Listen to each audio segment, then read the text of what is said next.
Thanks for tuning in to episode 36 of the Who Do You Think You Are podcast. Today I have with me my guy, Lamont Johnson, the owner and proprietor. I've always wanted to say the word proprietor. I hope I'm saying it right. But the owner of One Click Photography Studios. Y'all make sure y'all check him out for all of your photography needs. This episode is an old episode, but everything almost is kind of right on time. He actually has a show coming up in a couple weeks.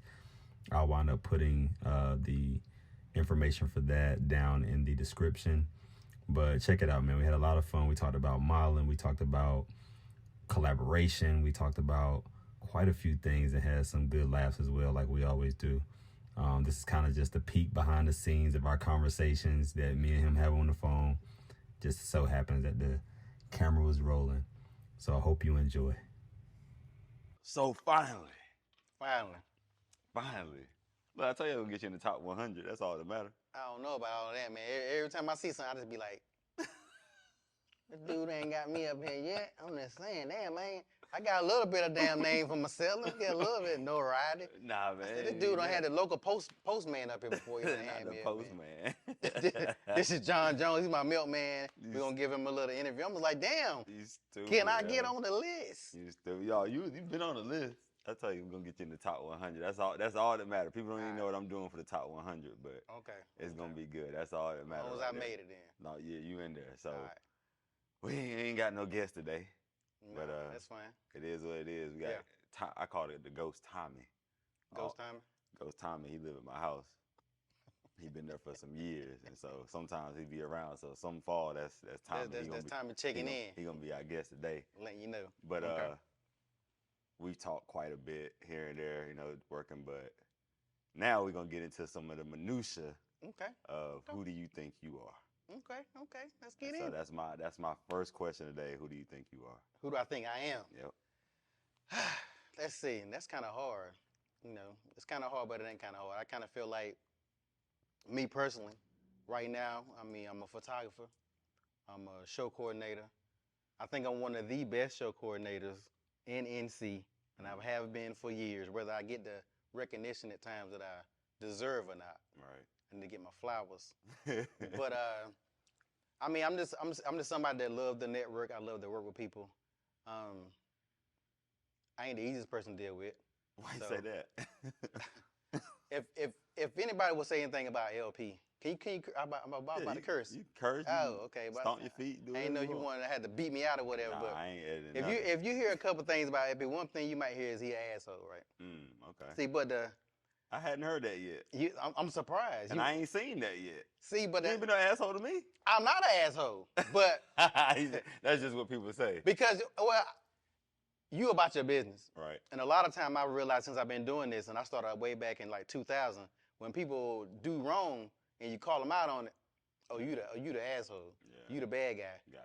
I had a show one time, the makeup artists, hairstylists who have been doing hair, they was in the car smoking weed.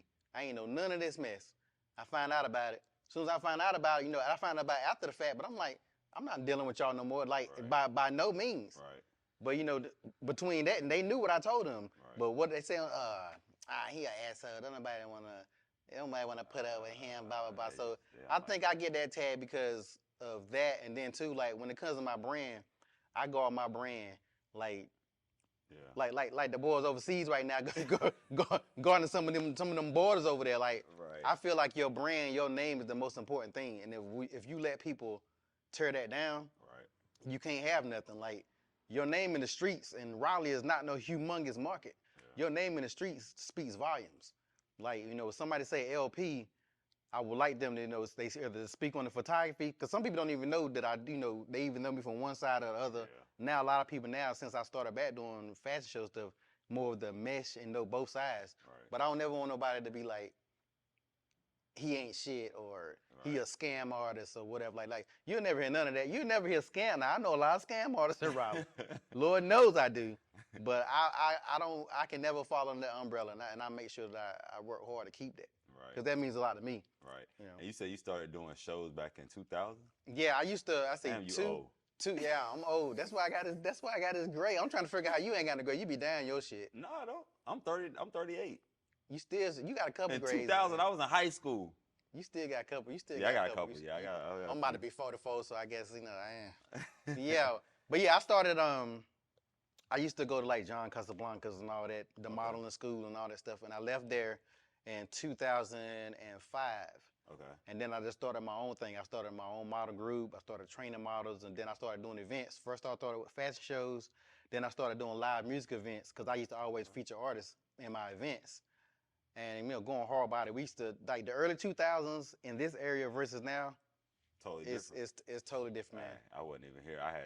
I came here in 2005, but I wasn't. You weren't doing it. Yeah. Like it was the unification, or I guess that's the word I want to use. Just how people was like totally different. Like one thing I noticed about now, like let's say I shoot your event, Inkspired. Right. But let's say you like LP, we got another photographer, we don't need you this time, blah blah blah. Right. If you got Inkspired, I'm still gonna be at your show. Right? I don't have to work your show in order to be there. And a lot of times now, if people are not performing or not connected to your event, they don't always come out to your events. Right. And I pay attention to that. I pay attention, like if I have a fashion show, if I see models that come up to me, the ones I work with, and a lot of them will come up to me and say, hey, I'd be glad to see them, but it also speaks volumes for them too. Right. Just because they did 4 shows for me, and then I did the 5th show, but they still came to support. Yeah. And this area ain't like that like it used to be, man. Like from live artists, like I don't know how it is in the poetry world, but with live artists, they come and then they leave. Yeah. Like they come for their set time. And then they out. Where other people performing, they out there smoking and talking, whatever. But back in the days, they be out there in the front row, rocking the whole time until it was their time to go. It was just was just like totally different. And I know things change. Yeah. But like the energy, if the energy can get back to what that was, man, it would be crazy. That's crazy because I've only known Raleigh as far as the entertainment scene to be how it is now. I've been in for 4 years now, and so what you're saying, I do see where people, if they not a part, then they're not gonna do it ever. Yeah. You know what I mean? Yeah. It ain't like, okay, I was out of town or I had something to do or I was booked. It's just like, I was at the crib chilling and they didn't want to come out at all. And so it's crazy because Raleigh's growing so much, and I'm like, man, like to hear you say it, because I never heard anybody say that. Every time I hear something about this area, it's like, oh yeah, people ain't cohesive. People don't want to build the bridges and this and the other. Like if it could get back to that way that it was back then, it would be ridiculous. With the size of it that it is now. Yes, it will be.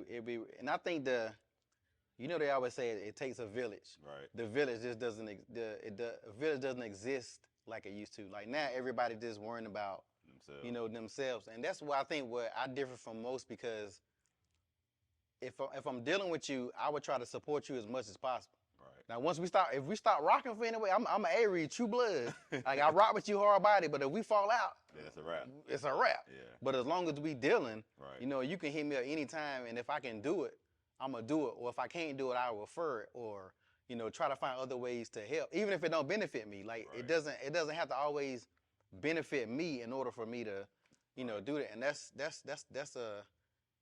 a problem that Raleigh is gonna continue to have until. I don't know. Raleigh got a lot of problems. Like, what other problems Raleigh got? I mean, it's just like I'm gonna give you like in this area.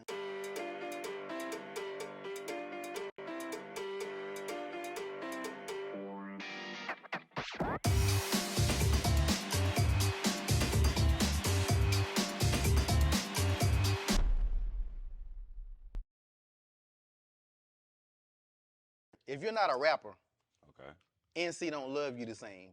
Like, or just if you look at rappers like, okay, like you got J. Cole, the Baby, whether you consider him, a lot of the other ones that's from NC, they get a ton of love. But there's a lot of people in NC. My man, there's a dude named Jason Bobbitt. Okay. He lives in Atlanta now. He used to be here. He used to do my fashion show like years ago. Dude done been in Tyler Perry movies. He done a ton of stuff, but the average person don't know who it is. BJ Britt. Dude, he's from Wilson, North Carolina. And we and him used to go to John Casablanca. BJ has been in Agents of S.H.I.E.L.D., the Marvel show. Wow. He's been like some kind of Twilight spoof movie. He was in How to Get Away with Murder with, what's your girl name? Viola. He was in that TV show. He was a regular person on that show. But like, if you throw that name out, you probably ain't even never heard it. You know what I'm saying? Yeah, I've probably seen him because I watched some of How to Get Away with Murder. Yeah, he's a dark-skinned guy named BJ Britt. And like, but he don't really be hollering at North Carolina too, because he probably like, hell, y'all don't give a damn about me. Right. But there's a lot of people, even with, you doing Inkspired, or no matter how big you get, North Carolina, until you get a certain way, North Carolina don't embrace it much. Like I said, unless you're a rapper. Like rappers, they'll get that push all day long, but North Carolina or Raleigh has to start looking at everybody that's doing stuff and not just one genre of entertainment. It's crazy. I know even like with basketball, I remember going back to John Wall when he was here. Mm-hmm. Like, Duke, Carolina, NC State, none of them got their hands on him, and he wound up going out to Kentucky. And that still happens a lot, even in sports here in North Carolina. Like, yo, we have our people here and don't celebrate them enough to even say, you know what, we need you to stay here. Yeah. And then they get gone. Be gone. Shit, look at wrestling, Hardy Boys. Hurricane. Hardy Boys is from North Carolina. Wow. Hurricane, before he was popular. He from Smithfield. I'm Joe Cole all day. So he's from Smithfield. And even Smithfield, which is a small town, has never really pushed him. It was a big fat dude named Mabel. He died not too long ago. The dude from Goldsboro. So it's like we have a lot of people doing stuff here, but they just don't get that love and recognition. And I think that if I left and made it big in whatever kind of way, I'll always rep Selma because that's where I was born and raised. Right. But would I have that exact same energy? You're after a while, you're not gonna have that same energy. Right, because they ain't got the energy for you. Exactly. Right. Like most people don't even know. Like I have 2 different Facebook pages. I have my Lamont Pettaway page, which is my family and friend page, and then I have my Lamont Johnson page. That's why people be like, "How you got 2 last names?" And and that really started because when I first started doing photography, I created a page and I called it One Click Photography. Mm-hmm. But because I knew if people knew it was me, they'll judge it beforehand. Like, he trying to do photography now. He think he can do everything, blah, blah, blah, blah. So when I first started doing shoots, nobody knew when I shot people. I like, don't say it's me. Just say this, yada, yada, yada. Yeah. So then when it got to the point where you can't deny the skills or you can't deny that stuff, people started putting the name out there. Then they were like, oh, that was you, blah, blah, blah, blah. But like, I mainly post on my Johnson page and not my Pettaway page because I don't get the support from my family and friend page like you would think. If you run a business, you do know strangers is what run your business. Right. And it took me a while to learn that because we angry. Yeah, oh man, mad as hell. Man, that's what a lot of business owners be complaining about. Man, I don't get no support from my family and friends. But at the same time, I can look at it where you're not supposed to. Right. Like Walmart, people whoever own Walmart, their family go to Dollar General or whatever. So it's not even about you know what I'm saying that thing. But it takes you a while to get that in your head. But yeah, I used to look at my page. Like I can post something on both pages right now. I can post this interview on both pages, and I get a ton of likes and shares and comments on this page. But my family and friend page, I might get might get a couple. But let me blow up.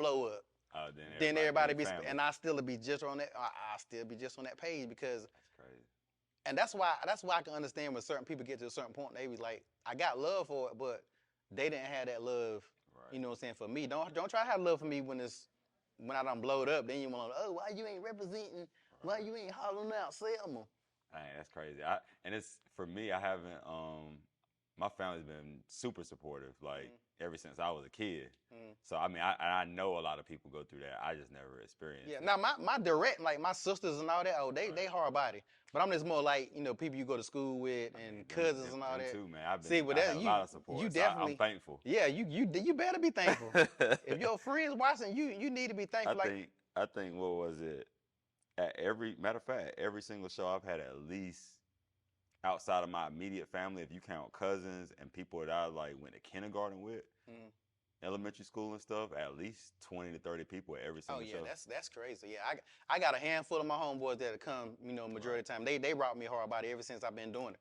But that's a handful. Right. But there's a lot of other people, and it's funny because people will see you out and about, and I'm like, oh man, I see you be doing it, man. I see you be doing it. But they don't want to. Come to a damn come to a show. Right. Come out and support. And let me see your face because if somebody else is somewhere else, you'll go see them or whatever. Yeah. So I think that's one of the hardest things about doing anything in this area. But once you get out of that mindset, you'll be completely all right. Like if I do a show right now and I got 300 people, and let's say my family can't make it, which majority of the time I have 1 or 2 because I got 4 sisters. Okay. I'm the youngest of 5, and then I got nieces and nephews. Like, I have somebody, but let's say couldn't nobody make it. Right. I still got 290 people or whatever, you know what I'm saying? Yeah. So I still be good. But like early, if one system on there, I'm just like, why the hell, why she ain't come? You know what I'm saying? I'm like, why you? But yeah, once you accept that and understand that's how business works, and that's what it boils down to is how business works. Yeah. You'll be unstoppable. What were you doing before you started doing shows and photography and all that? Oh, I was just a regular working Joe. Where'd you work at? Out of Bojangles, out of Bojangles, Wendy's, KFC, you know, all that. I used to buff clean floors. I used to do all that. So then I moved to Atlanta because when I graduated high school, I moved to Atlanta to go to school in Columbus State University. Okay. But the out-of-state tuition was kicking my ass. So I ended up moving back. So when I moved back, my whole plan was to end up going back anyway. But I was about to say, you never went back. Yeah, because I came back, then I made a baby. So when I was like 25, that's when I was blessed with my daughter, and I wasn't gonna leave having a daughter. I always said if I went back, I would wait to see. Like she 18 now. Okay. So if I had to make that transition, which I said it now, but that's my baby. I can't. Right. I can't leave my baby. But that really kept me here. So when I was here, I started going to. Like, that's when I thought it was, you know, I used to be a little small, had a little rat, little 6-pack, thought all about cute. So that's when I started going to John Casablanca, which was an acting and modeling school, because I always loved acting. So I went there, and then I was there for years. And then later on, I became a teacher there, and I started teaching classes. So then after a while, I got tired of that. Well, not necessarily tired of it, but I got to the point where I wanted to do something different. And that's when I left Brentstoff and then started doing my own thing. Which, you know, everything I learned, you know, from at John, the woman, Jennifer, I want to think she got married. I can't tell you what her name is now, but she taught me like a lot of stuff. And when I tell you, I loved it to death. But like when you get to that certain point, like I just said about people calling me an asshole, right? She probably hear bitch. She probably get called a bitch all the damn time. Because she ain't playing no game. Like she'll check me in a minute. I'll be like, not understood, but like back then, like, oh, stupid ass bitch. But you know, everything I learned from her, I take it in now. I'm not as harsh because things today are not nowhere close to. Now. Yeah, man. Back in the days when you used to go to a casting for a fashion show, they would have everybody cast. Nobody could leave. It wasn't in and out. Everybody cast. Okay. They have everybody in the room. They come out. They be like, yeah, we want Tom, Dick, Harry, John, in front of everybody. Right. If they didn't call your name, thank you you can go. That's it. They don't do it like that now? Nah, I don't even do it like that now. Most time I have people cast, they go in and then they leave, and then I just email who I want. Whoever I just said, if you don't get an email, this didn't work out, yada yada. Right. But it needs to go back. I really didn't want to. I need to start back doing it because these people that want to model don't understand. It's a tough. It's a tough. Imagine. When I used to signed with an agency one time in Greensboro. This was the most slave. I felt like it was the most slave type shit. All the guys had to stand there in Speedos. Like every single guy, black, white, whatever. You had to stand there in Speedos and let them look at your whole entire body. I'm turning around and turning around in Speedos. Like yeah. So I remember I did that and I was like, oh my God, did I just really do this? But that's how they did it. I don't know if they do that now. Right. And I would never do nothing like that. But at the same time, this was a major agency at that time. So I understood. Right. I did whatever they told me to do. But yeah, now that would be kind of.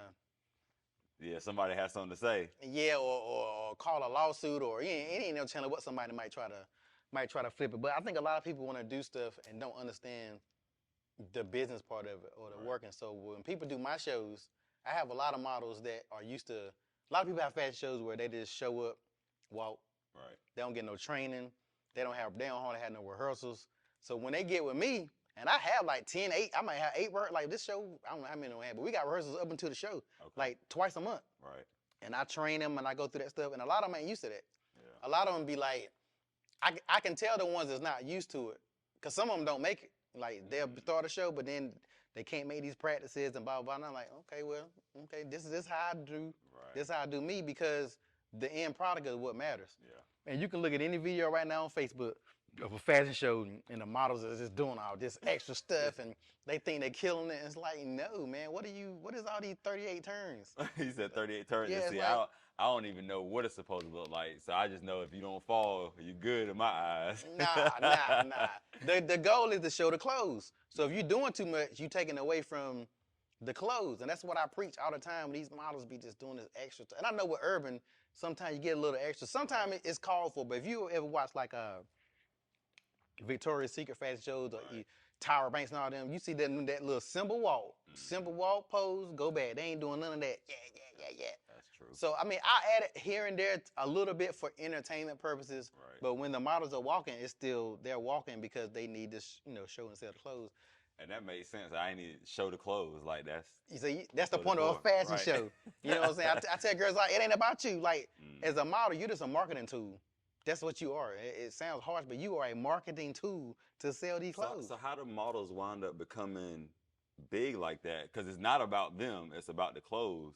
But how does a Tyra Banks become a Tyra Banks? How does a Eva Pigford become Eva Pigford if it's not about the model? Well, it's not about the model in the aspect of when you're doing that, but it's okay. I guess the best way to put it is how strong you are as a model will get you there. Okay. Like with Tyra, let's say Tyra could take a lot of good pictures. Right. But still, if you look at her in the magazine, if Tyra's standing here like this, she's selling this, or she's selling lashes.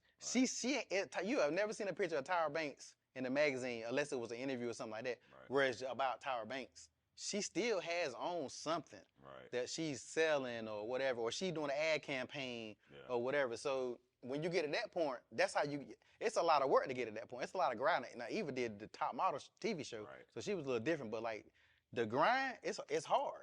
And then too, you got to know where you stand. Everybody want to say I'm a model, and it's like it's a lot of different variations of models, from runway, editorial. Like it's no such thing as just one model, one size fit all. No, man. And I really hate when somebody just say, I'm a model. I'm like, what kind? Right. I'm just a model. Yeah, I'm just a model. Because some models I know that are good on runway and they can't take good pictures. I know some models that take good pictures and they're not good on the runway. But you need to understand where you fit, because you can't fit everywhere, and it's okay. That's just how the business. This is how it works. You're not supposed to get plugged in. So how you feel about Instagram models since that's become a thing now? You know what? At first, I kind of thought it was like bullshit because I thought it was bullshit because so many of them they ain't put no work in whatsoever. They just feel like they're cute. Is them not posting that same? Yeah, but I mean, it works. So it took me a while I understand it. Right. Because it is a big thing. Like they making a whole lot of money just for being cute. So a lot of people are down talking Instagram models and be like, oh, y'all just think y'all Instagram models. Right. If that's what you decide to do, if it's making your money, do your thing. But at the same time, I'm not gonna say Instagram model is not a regular model because, like I said, they're over here. It's just another category. Yeah. If you're over here doing your stuff and you can't get your numbers like that, it's okay. Yeah, it's enough, and it's a lot of different avenues. And that's where a lot of people just in general, in business too, where people don't feel like it's enough for everybody. It's always enough, man. I know, but so many people got the mindset that it's not.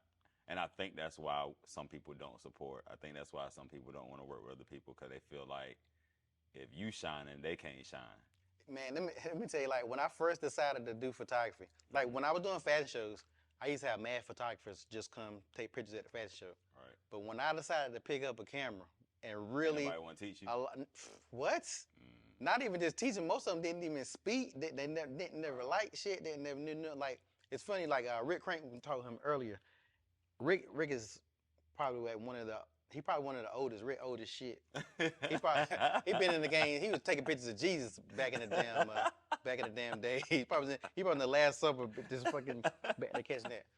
But like he been in the game. I know him for a long time. But he always supported it. Right. If I got a question, I can go to him now. We go back. But he never. I'm not a threat to him anyway. Right. Because if you even look at my page and look at his page. What he does is what he does. What I do is what I do. Right. Some stuff can crisscross, but sometimes I might can't do this or he might can't do that. Yeah. Like, I think like my biggest thing is like my creativity. I think that's one of my biggest things. Yeah. And a lot of photographers don't have that because they just don't.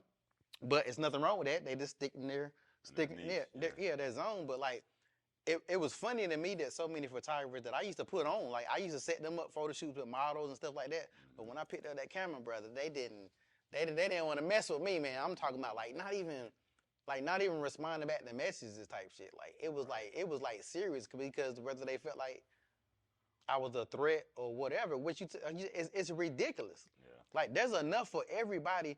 If somebody made a group of photographers and like really put some kind of unified thing together, it'd be crazy. It will be crazy. Yeah. And that goes for, I'm pretty sure you might deal with it on the poetry level, or people that do art deal with it. And it's like there's no this. You know how much money there is in the world? They print it every day. Every day. Damn. Every day. What's his name? Brett Favre. Not Brett Favre. I'm tripping.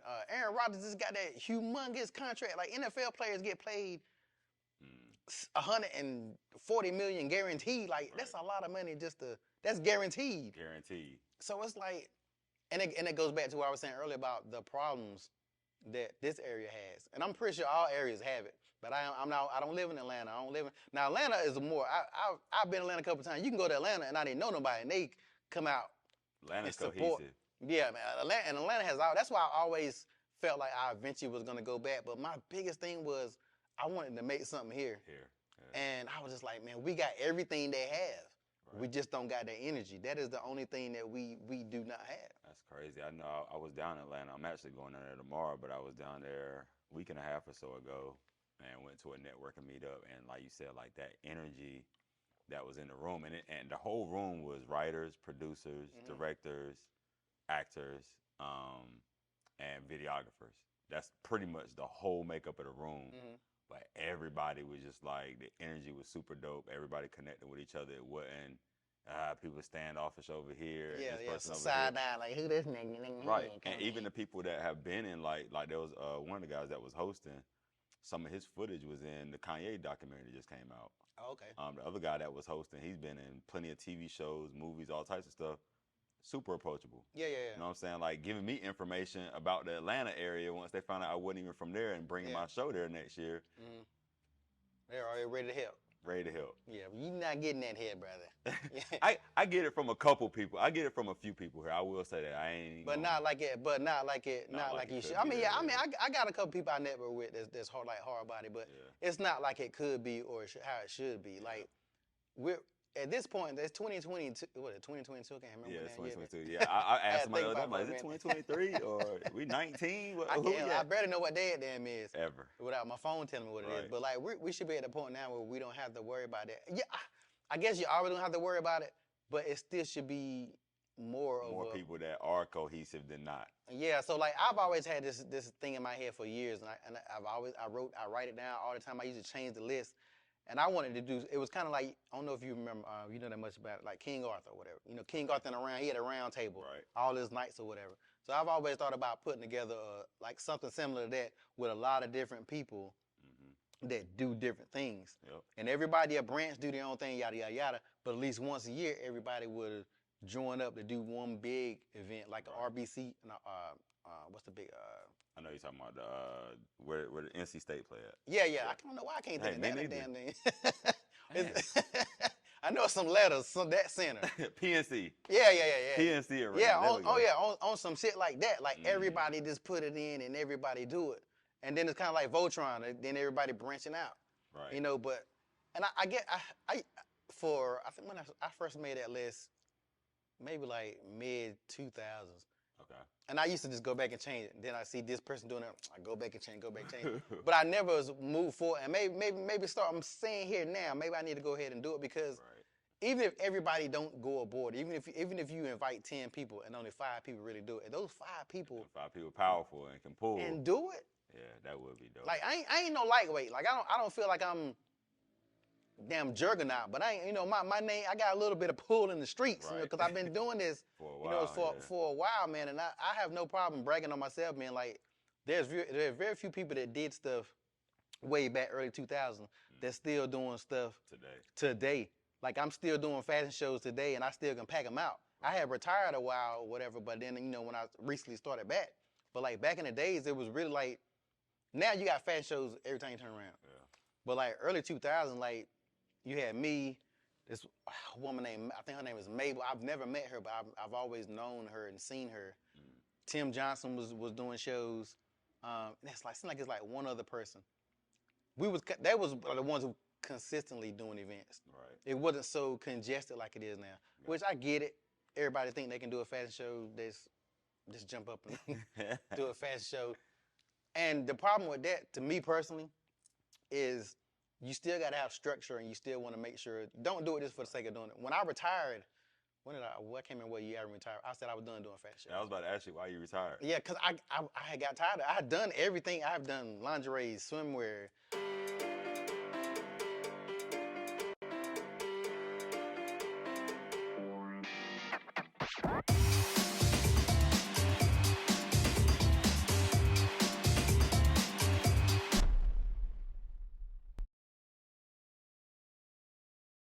Damn, I missed all of them. Yeah. He need to go and bring the lingerie joints back. The one year I did 3 fashion shows in a year, and they was all like I did a plus size fashion show, I think like February, and then like 2 months later I did the swimwear, and 2 months later, I mean, ain't nobody did no mess like that, and all of them was packed at that, at that time. So, but I had done like everything. I wasn't enjoying it the same way. So I was doing it for the sake of doing it. Right. And if you lose the love for something, it becomes your job. Hang it up. Yeah. Photography is my career. It's not my job. Like, I enjoy, doing photography. And if you allow that to sap your energy, and you just, because like when I used to work at Bojangles, if I had a day when I don't have it doing nothing, put some sugar in tea. I'm like, right. Yeah, but you can't do that with. Yeah, with that kind of stuff. And I think people, you can easily make it your job. Like, there's a lot of photographers, they're not having fun. Yeah. Like, if somebody book you for an hour, and they book you from 3 to 4, and you just, at 4 o'clock, it's 4 o'clock, you got to go. Right. I'm not one of them guys, because I make sure I got time in between, because when I'm shooting, I might see something, I'm like, dang, I like that. Or dang, I like that. Yeah, you know what I'm saying? I like to create and make my clients happy. Majority of the clients is happy with base. Somebody come, they don't know what they want, the base pictures, and that's it. Right. But I be like, man, let me try this light. Then they love it even more. But it's like, I'll take that extra time, and it's okay, because I like to create. Yeah. But if I make it my job, and I just like, man, if I want to do 5 shoots, I ain't better turn my lights on and blah, blah, it's not going to be, I would have quit that. Long time ago. Yeah, so when I started back doing fashion shows, that's when I did my Black Business Expo. Okay. And I just put a fashion show in it, just the part of the thing. But then when I started back training the models and that energy and blah, blah, blah. So then after that, I got it. Because I love teaching. I love helping people. I love seeing people start from here and get to there. So then I got that. So then I came up, I think I might have been watching like Black Panther at the time. Okay. And I was like, damn, I seen people do African shows, but they normally just do an African show, and it's called Mama Africa or something. There was no theme. Right. So then I did the Wakanda show, and I was completely. Oh yeah, that joint was dope. Yeah. I've been, and like now I have like a book that's like with different themes of these shows I want to do. Mm-hmm. Like, I'm probably gonna have to end up doing, I want to do at least one more Wakanda show. But people want it yearly now, apparently, because people been telling me, you got to do the show every year. Right. I'm like, if y'all gonna come then. Yeah, and we can create it, that's fine. Yeah. I'll just do different, because even with the one upcoming, I'll do different stuff to make it a little bit different, Yeah, because I want people to be, because, anytime you got a sequel, it's not as good as the first one. Right. I like the first behind the show better. This show won't, one is good. So, you have to worry about that. That's just indie artists. Yeah. So, I just try to make sure that I bring something different, because if you bring something different, people will come. Yeah. That's one thing about this area that people don't realize. If you got something people want to come to, they'll come to it. Indeed. I've seen it. Yeah. So, like, even when my studio's in Selma, North Carolina, which is in the country. Yeah, when I first arrived, I was like, where the hell am I going to? You probably seeing cows and deer. Look, you ain't seen it. They said, you are here. I'm like, where? Just stopped in the middle of the road. In the middle of the road. So when I first decided to do a home studio, at first I was like, man, ain't nobody coming to damn Selma. Ain't nobody gonna come to Selma. But once I started putting out work, I done had people from Virginia, Texas. Mm-hmm. I've had people fly in just to shoot, and that be making you feel good. You got somebody flying in. Right, because they can't fly into Selma. They got to fly to Raleigh, and then they got to get out there. Right. Getting rooms and doing this stuff, and still booking the shoots or whatever. Sometimes I pick people up. This depends on the situation or whatever. But like, that's huge, man. I know photographers that's been doing it for a while, and they, other than shooting locally, they ain't got nobody coming, flying from another, from another state. So that made me realize that as long as you got something good, people people are traveling for it. And I think sometimes you have that mindset of just thinking like, man, I don't know how it was before you when you first did your first show, but you probably had at least one or two like, is this gonna work or? My first show, it was crazy because you talking about people flying in. I had 2 people come in from Arizona, and then New Jersey. I want to say New York. So I had people come for the first show because of that support, friends, family, and stuff that I knew. So off gate, I was like, oh.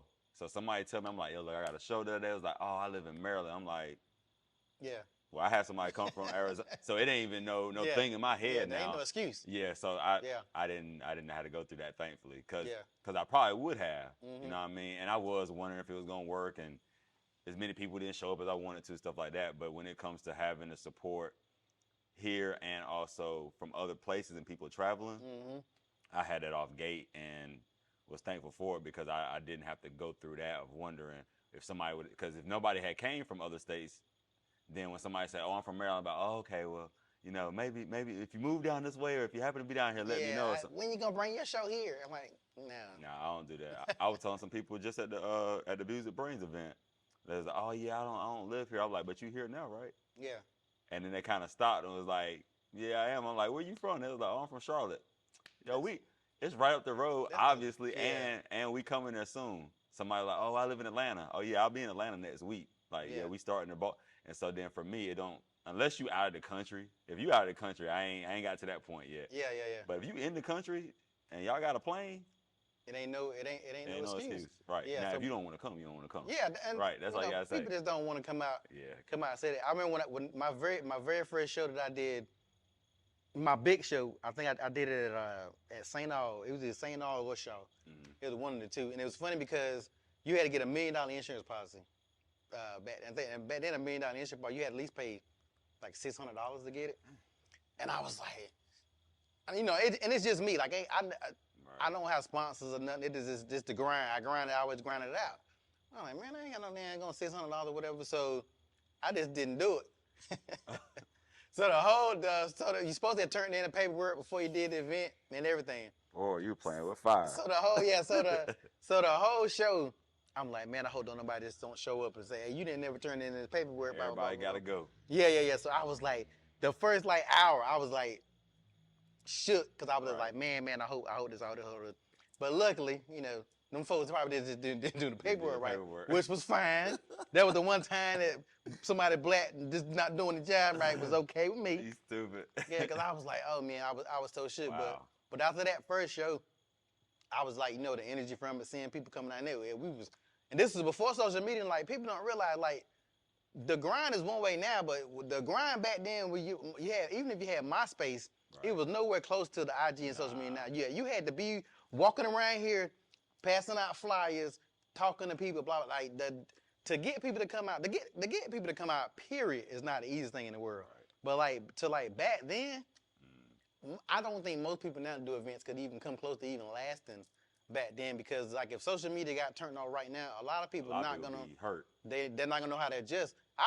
That's just like if my power would go out right now. Like, I came up poor, so I remember plenty of time we had different. If the heat go out, I know to turn on that stove. Turn on the stove. It's a gas stove. And shut the door. And we good. Yep. Now, I washed in front of the stove many a time in a pan. Yeah. So I never panic when stuff like that happens. I just know I'm gonna have to go back to getting on the streets and passing it out, and I wouldn't let that stop me. Right. I mean, and it could happen anytime when Facebook or something go on shut down. People be having. They be going crazy. I was like, yo, like, you ain't got nothing else to do. Yeah. Social media is something special. It is. I mean, I like social media because it's a tool. But like, even talking about passing on flyers, like, that's all I've been doing from the show. I mean, obviously I use social media, but me and Crystal hit the street. Yeah, for the first couple shows. I prefer that, and to be honest, I don't do it as much. Well, I ain't gonna say it. We do flyers, but we normally put them in places or whatever. But like going out and past, I haven't done it in a long time. But for this show, there's a couple things I plan to do, and I want to start by doing that because I like talking to people, especially if it's something going on downtown. Cause a lot of people come just okay. Well, like the first book kind of show, I had plenty of people that said they was on the website. They didn't have no idea what about nothing. They just something to do. They saw something to do and they paid and they came. I'm like, come on in. Yep. So a lot of people do that, but yeah, I think I think social media done made people a little bit lazy when it comes to, you know, because they think they can just post it and that everybody's gonna see it, or everybody should see it, and that's it. And I'm like, it don't work. Then be mad when people don't come out. Like with me, I'll do an event and I'll post, but I also I message, like I have me a list of certain people I'll message directly, because like with me, I don't see a lot of stuff on feed. Just like you telling me about that event, I ain't see it. I wish I would have seen it. I would have been there. Like I'm mad as hell. Like I'm really going. I should have said that to my text list. I didn't even want to. Yeah, I need to. I don't even know if I'm even on here. Then I need to make sure. I should have. Get on that too. I should have been. I don't know. If you ain't got no text in the last, if you don't see no text coming through talking about events, then you ain't on. Oh, well, see, and you just put all the events through there. Yeah, most of the time, yeah, depending on what's going on, a lot of crystal stuff, and then a lot of other stuff that just be happening in the area. Oh yeah, I need to go ahead. You need to get an app.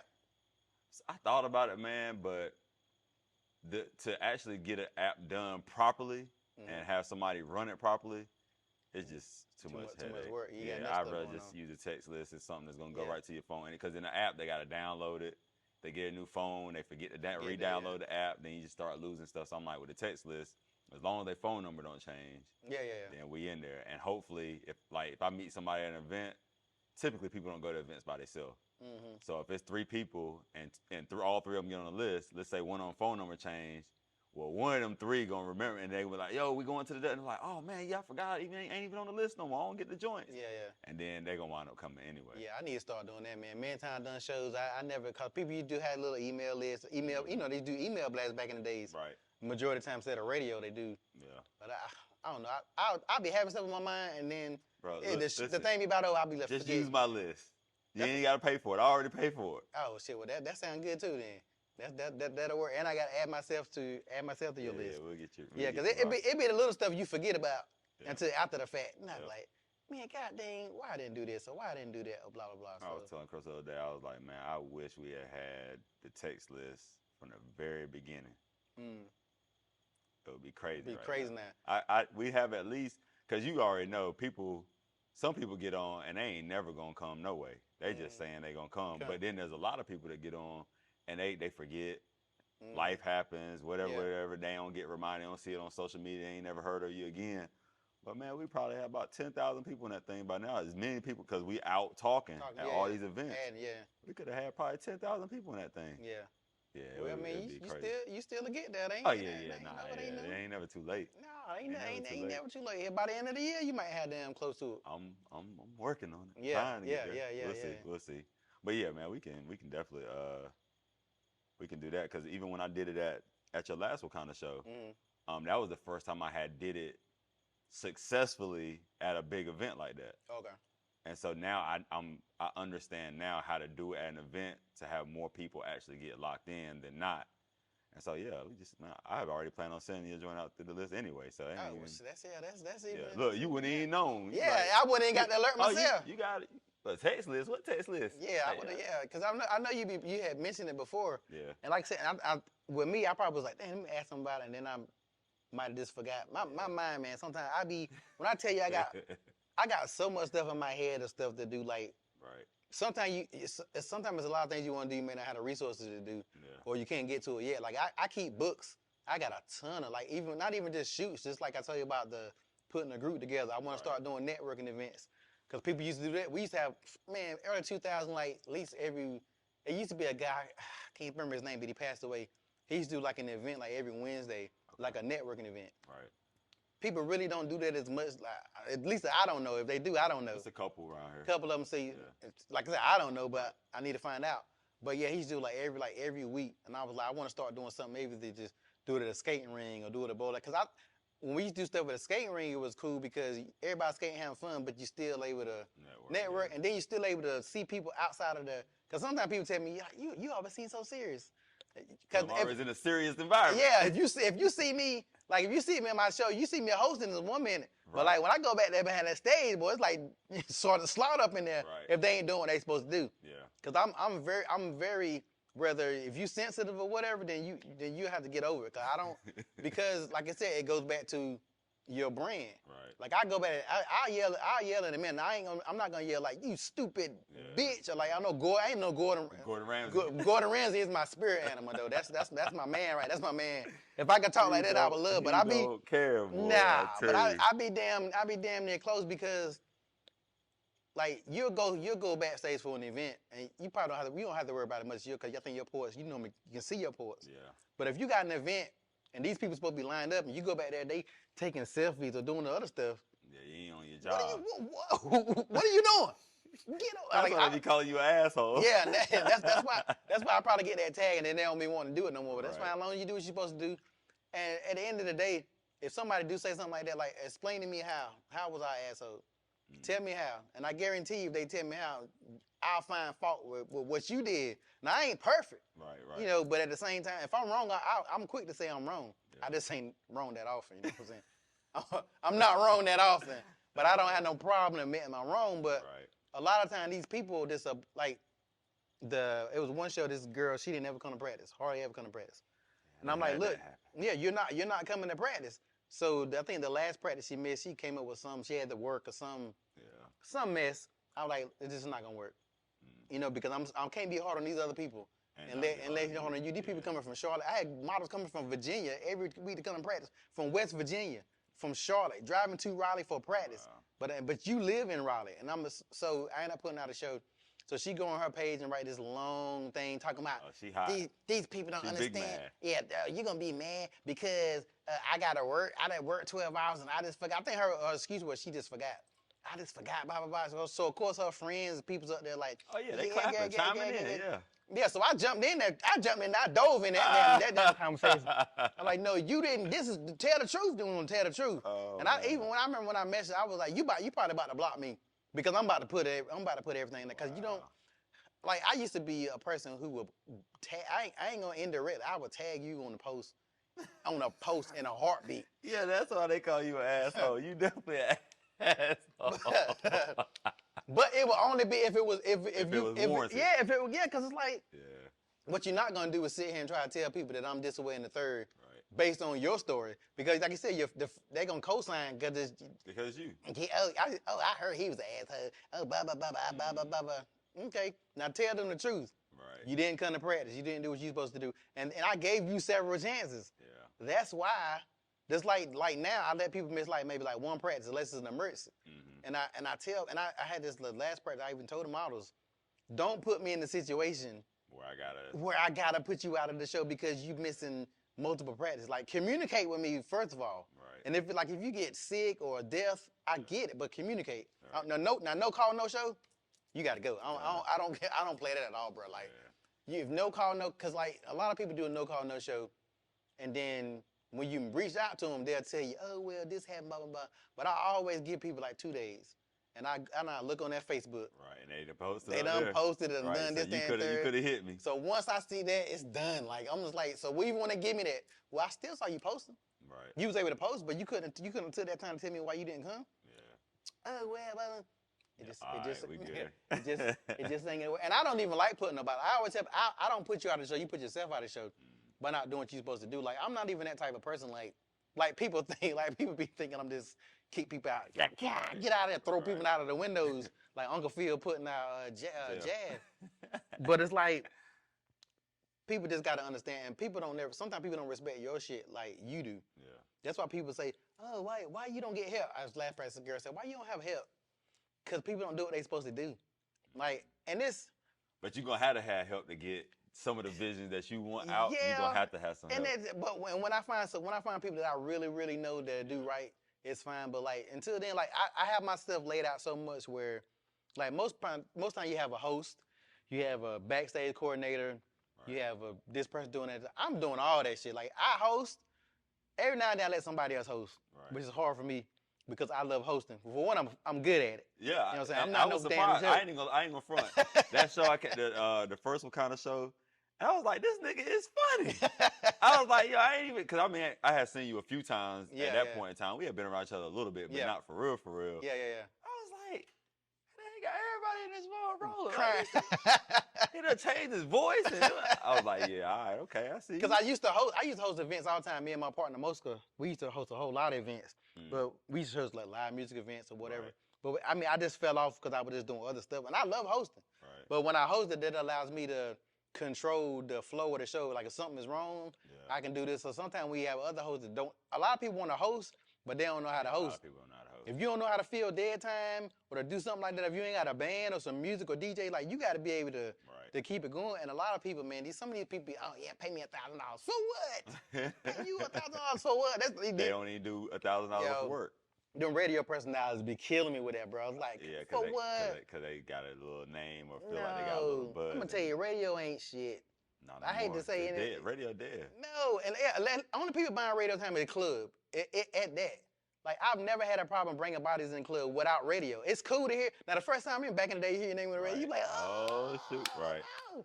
But, like, it's not worth it. And they know it's not worth it. Like, but as long as people pay for it, it's going to be there. Yeah, but it's, man, the club's going to pay for it, no doubt. I mean, that's always going to be, I don't think no clubs is not really, well, I don't know, it might be a couple that not posting radio, but I think majority of them use the radio. But, like, for a regular event, no, like, and then the rates they be charging, whatever. But then some of them posts be talking about, yeah, pay me this one. Gosh, she sent me so much stuff. I gotta have like 4 bottles of water, and I understand certain stuff, but her shit was ridiculous. And she wanted me to pay her like $1,000 for like 2 hours, and I don't mind paying nobody nothing. Right. If you marry it, if it makes sense. Right. Like, I'm not gonna pay somebody $2,000 just for the sake of paying somebody. Right. $2,000. And I think when it comes to getting paid, even with models and anything, I understand. I'm a photographer. I like people to pay me. Yeah. So if they pay me, I want to make sure it's the reason why they paying me. This, that, and the third. But people be wanting you to pay them. They don't promote. That is my biggest pet peeve about paying somebody. Yeah, a lot of people.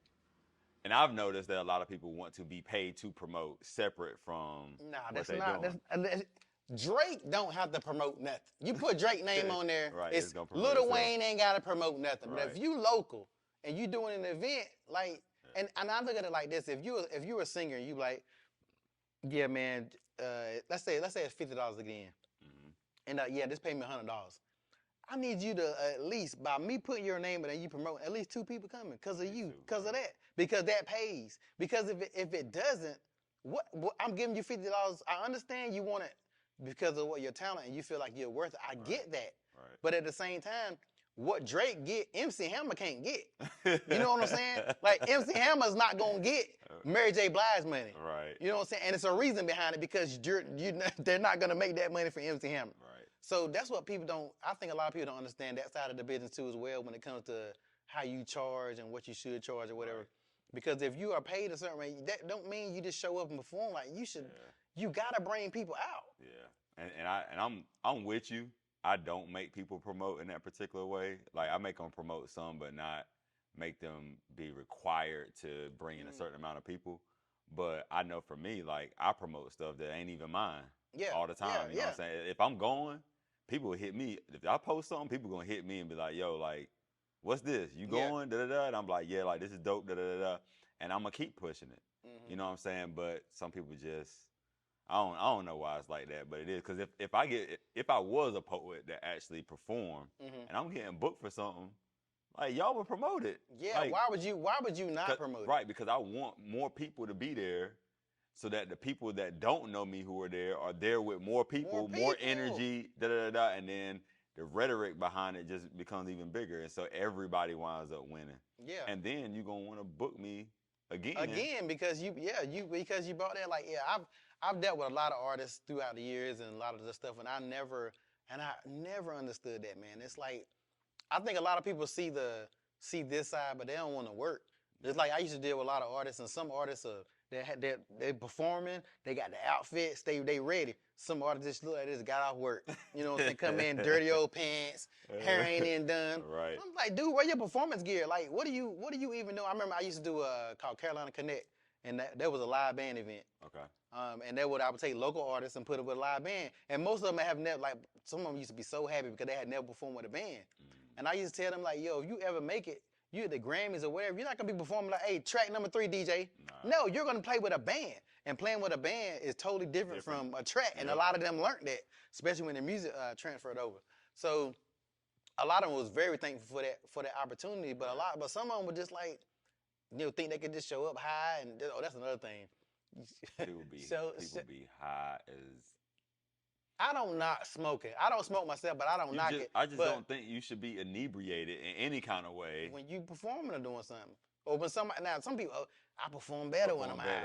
Okay, well, I don't need you then. Yeah, I don't even know how that works. If I don't see it, I guess maybe if I smoke, hell, if that makes you better, if I smoke, I'll be damn Superman at a goddamn show. I might need to try it. I can understand it only because Omar, when we was in high school, Omar would smoke weed and that joke could play basketball in Tim's and still go dunk on you. I was like, when he ain't high, he don't be doing all that. But when he smoke half a blunt and then come on, he gonna kill you. He turn it up. But I don't like it either. Like we have in our contracts, like you can't drink, you can't smoke, none of that until after your last performance. Now I'm sure somebody done did it at some point. Yeah. I just don't know nothing about it, and as long as I can't tell. Yeah, it ain't like they getting on stage and they were just like. Right, because I've seen that at other people's shows before. Yeah. I'm talking about drunk. Yeah, and they're supposed to be putting on a good performance. Now we just take shots back in the days. Like my first show, we used to be able to take it. I stopped doing that though, because of course I was like, oh gosh, because everybody can't handle stuff like that. So yeah, I was joking because of something before girls said we should have some shots. I was like, nah, we used to do that back in the days, and that's not a good idea.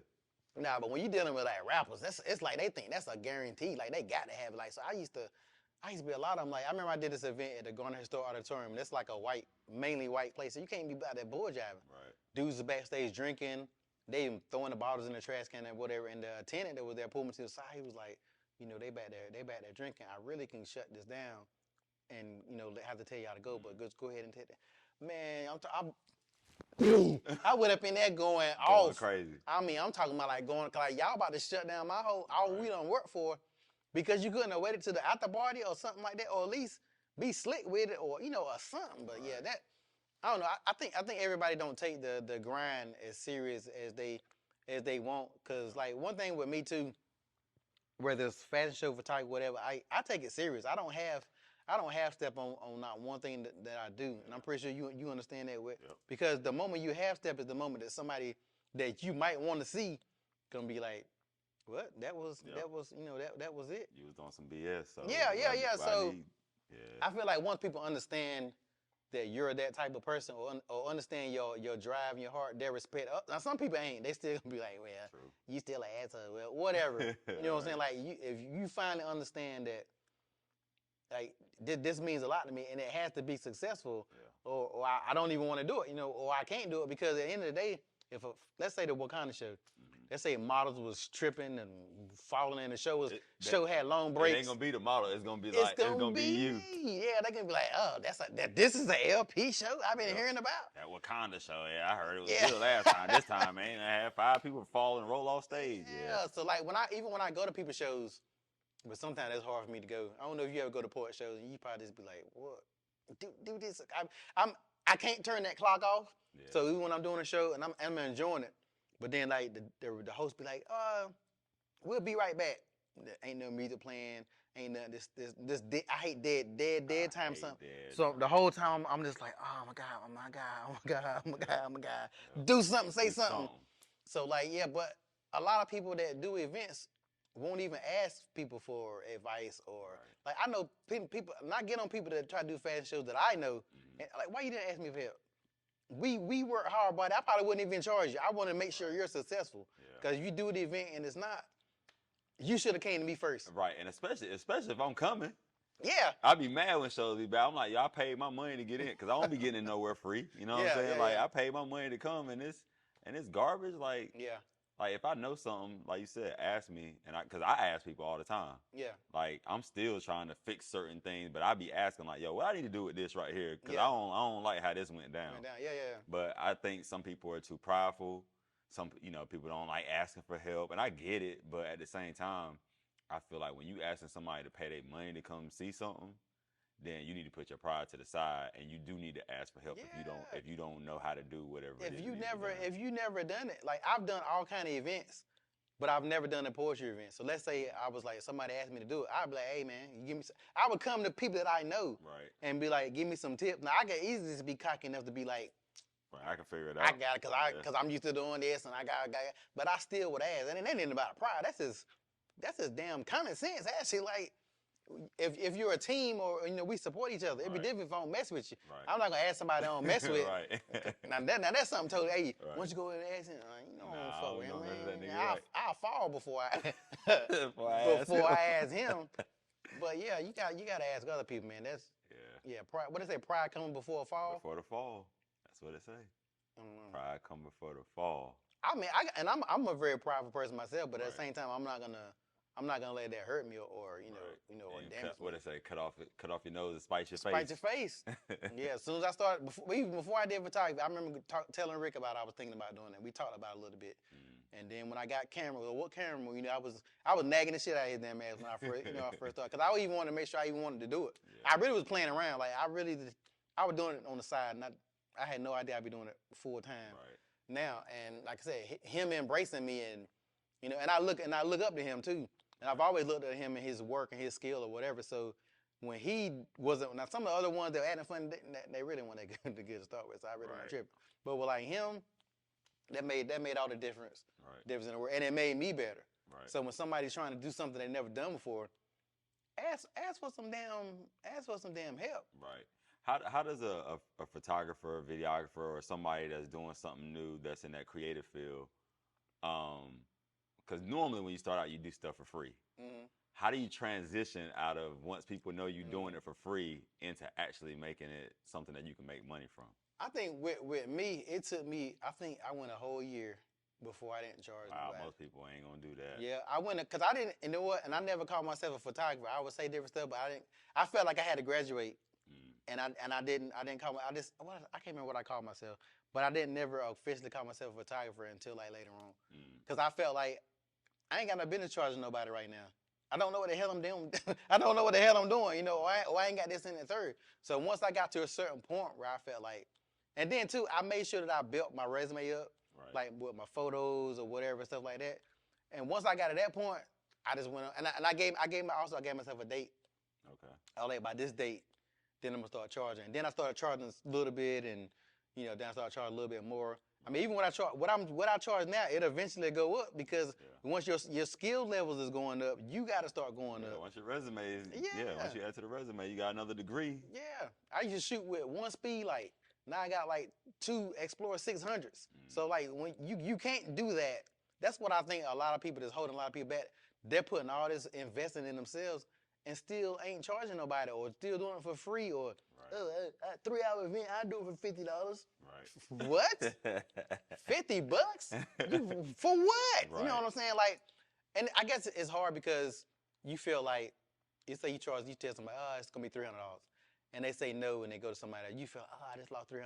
You'll be all right. You saved your time. Yeah, you'll be all right. That $300 will come back, because I mean, and even now, I some people say I still don't even charge enough, but I got levels where I know I need to be, versus there's a lot of photographers that I admire. I'm just like, man, when I get money, but when I catch that ass over there, I'm gonna bring it up. So like even with like using Rick for example again, I've showed him a couple things, like some tools I bought or different stuff like that he didn't know nothing about.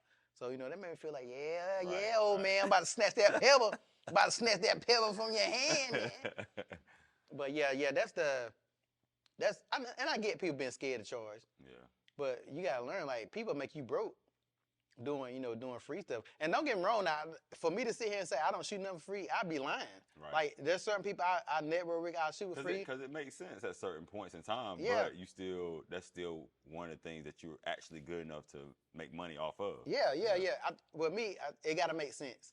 Like, or like if I got a project or a theme I want to do, I may reach out to a model I never worked with before. They want to do it. Okay, I'm not gonna charge them, especially if I reach out to you. That's another thing people need to start doing. If you reach out to somebody, you can't ask for that shit for free. Right. If I reach out to somebody, they be like, "How much you charge?" No, sweetie, I reached out to you. Yeah, right. So this is on me. It's like a date. Yeah. If you ask me about going out, you need to be willing to pay. Yeah. Right. You're like, we go out. Yeah, but it's gonna be $50. We can go to Red Lobster. Right. You ask me my own money. Right? Yeah. So that's another thing that kills me too. That people will. I get a lot of people that like, you came to me, and then you want to meet. Wait, what? How does that even work? Oh, we need to collaborate.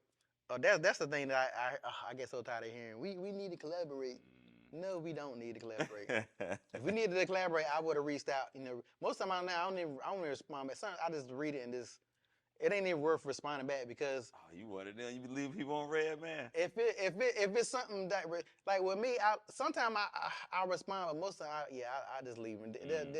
I can tell a bullshit message when I read it. Like I'm at a point now I can understand it quick. Like that. They might be ignorant, man. You gotta actually put them on game so they understand. Don't do that no more. I'm like if somebody messages me and don't say hello, I ain't even responding to that. I be responding, letting people know now. I be like, hey, look, I don't like you just dropping a flyer in my inbox and not saying nothing.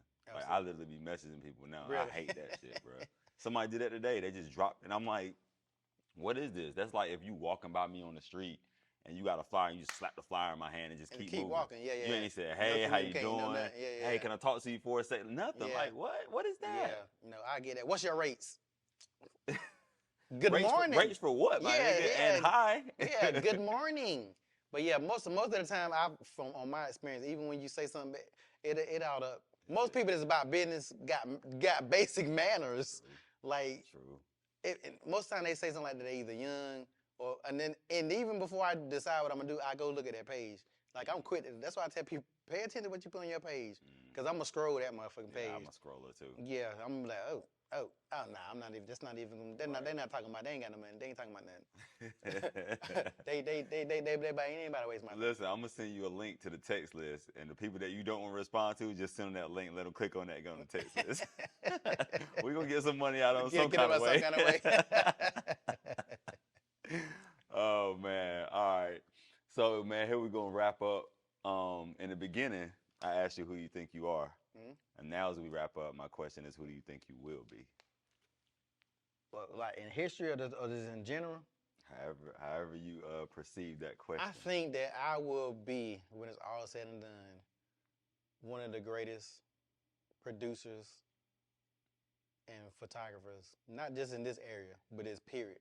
Now how far that expands, I don't know, but I just say period for right now. Right. As long as I continue to grow and I keep on networking and doing that stuff like that, I'm gonna be something to behold. And if I would have never took time off like I did, I'd probably be a little bit ahead of where I am. But I'm fine with it. Everything happens for a reason. Right. Everything falls into place. Yeah. But yeah, I will be something to behold. Gotcha. And how long did you wind up taking off? About 2-3 years, something like that. And that's a long time. That's a long time. That's a very, you can get forgotten very quickly in this area.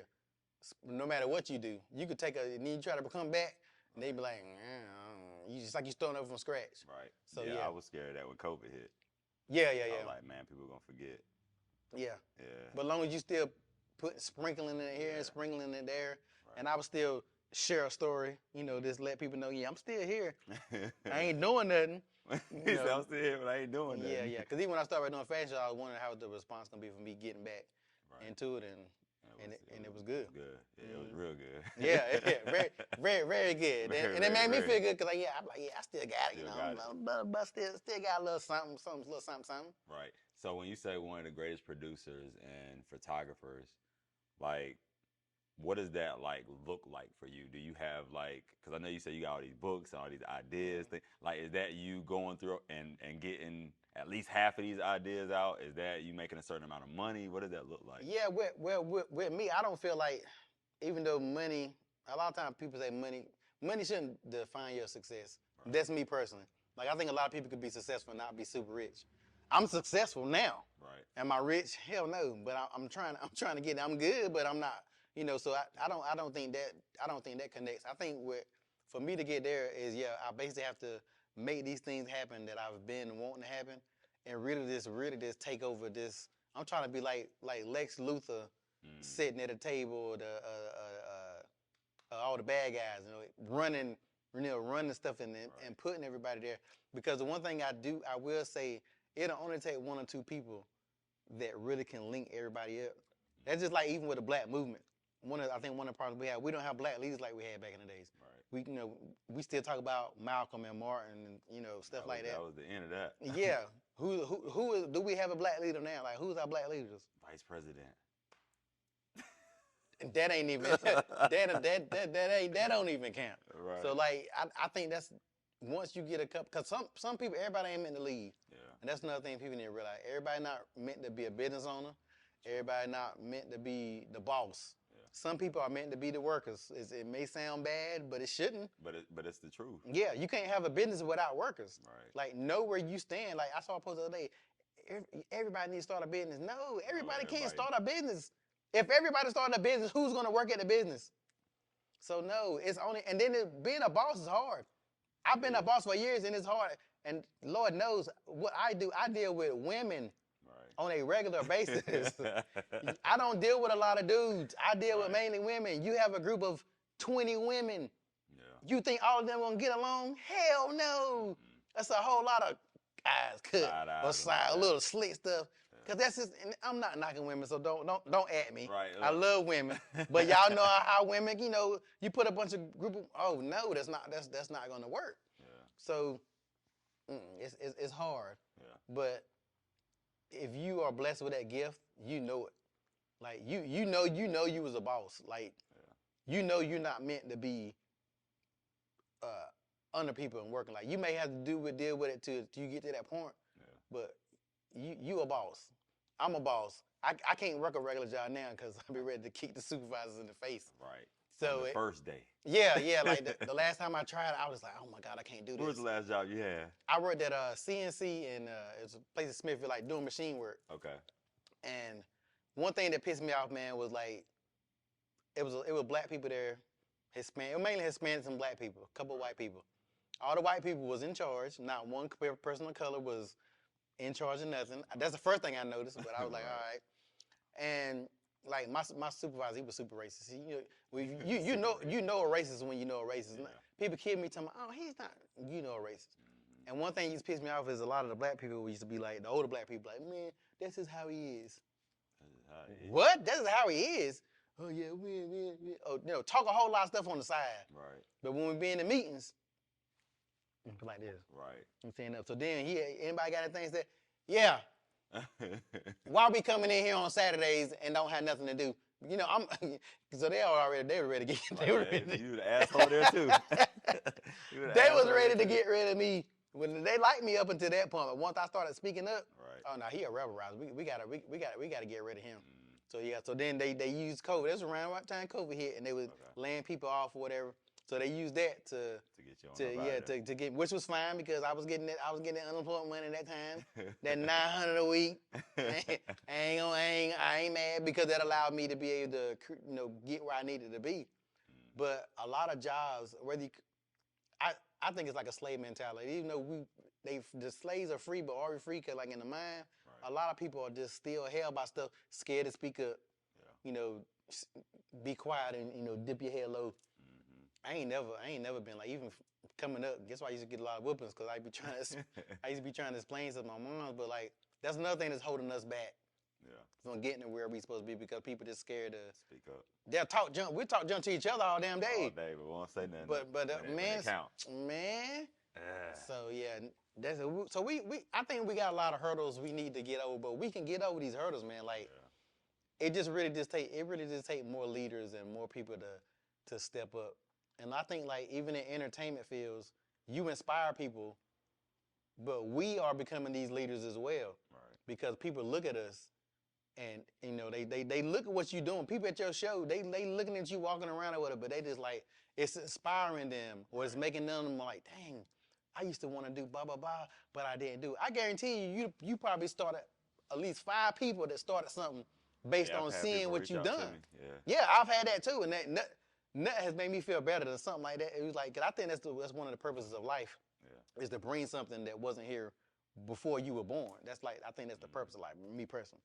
So the more we do stuff like positive, and then if we can join up into that Justice League, right, bruh, like it's gonna be a wrap. Like if we join it up, even with like me, this spot here is just like amazing. Just like you said, it's a squad of people. Yeah. That's always the hardest thing, finding that good team. If you find that good team, man. Yeah, it's over. Yeah. Yeah, no, on Instagram, I follow this guy named Marty Woodard. I think his last name is. And he posted, matter of fact, today, he was like, yo, like, people think they can do it by themselves. He was like, yo, I'm trying to have a super team of 30, 40 people. And, you know, understanding those people are all like superheroes in themselves. Like you said, if they wind up coming together, you can do some crazy stuff. Yeah, I mean, you average, if you average 500 people and I average 500 people and we do an event together, that's 1,000 damn people. And it's gonna be more than that, because when you put them two powers together. Yeah, trust me. You even inspiring me to go ahead and at least, because I always say I'm just gonna have one meeting with certain people. You'll get an invite, because I added you to the list probably that day we did that shoot at the Game of Thrones for the Arcade of Thrones for the magazine, the Carolina Clay magazine. Oh, that was a minute. That was a minute ago. Yeah. That was I think that was the first time we met. I think I don't know how I even reached out to you. Period. You shot my sister. I do know that, but I didn't know you. But I didn't know you had shot her. I didn't know you. Yeah, because I remember she said that afterwards. But I think I don't because I reached out. Matter of fact, I think that I made a post. Matter of fact, I made a post on Facebook, and I was looking for positive black guys. I think somebody tagged me, and I think Adrian tagged you, and I reached out to everybody that got tagged. This blah blah blah. And yeah, and I think that's how. I forgot all about that. So even right then, I had your name on the list. Like I said, because I always say you start off small, see how it goes. Right. And then now, even way back then, but seeing what you do, I already know we could deal. Yeah. Because we got that similar mindset, and communication is key.